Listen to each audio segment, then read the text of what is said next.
कितना हम लोग सहन किया, हम लोग बिछड़ गया, हम लोग टूट गया। कब आएगा हम लोगों का रक्षक? तो हम लोगों का उम्मीद था एक ही है, जो था वही है रायदान और सेन।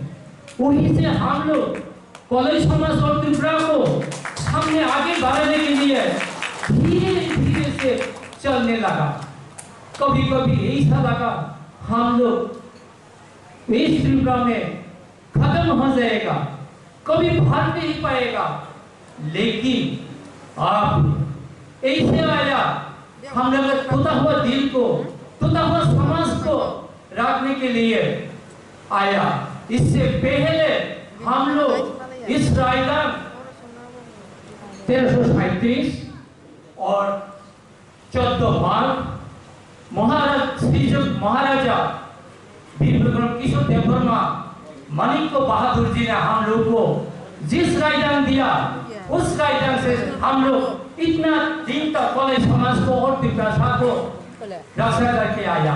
अभी महाराज आया, महाराज का आशीर्वाद से हम लोग और भी सामने बढ़ना चाहता हो, हमारे समाज को और भी सामने ले जाना चाहता हो। उम्मीद रखता हो महाराज हम कॉलेज समाज का जो जिस उम्मीद है दे गया और भी देगा और भी हम लोग मांगूंगा, क्योंकि हमारे त्रिपुरा समाज को, हम कॉलेज समाज को सामने आगे बढ़ाना चाहते हैं। आपका आशीर्वाद से आप हमारा रक्षक है, आप हम लोगों को उद्धार करेगा, त्रिपुरा को सामने आगे बढ़ेगा। इस उम्मीद रख मेरे छोटे से भूल भ्रांति क्षमा चाहता हूँ, जो छोटा मुंह से बड़ा बात कर दिया महाराज को।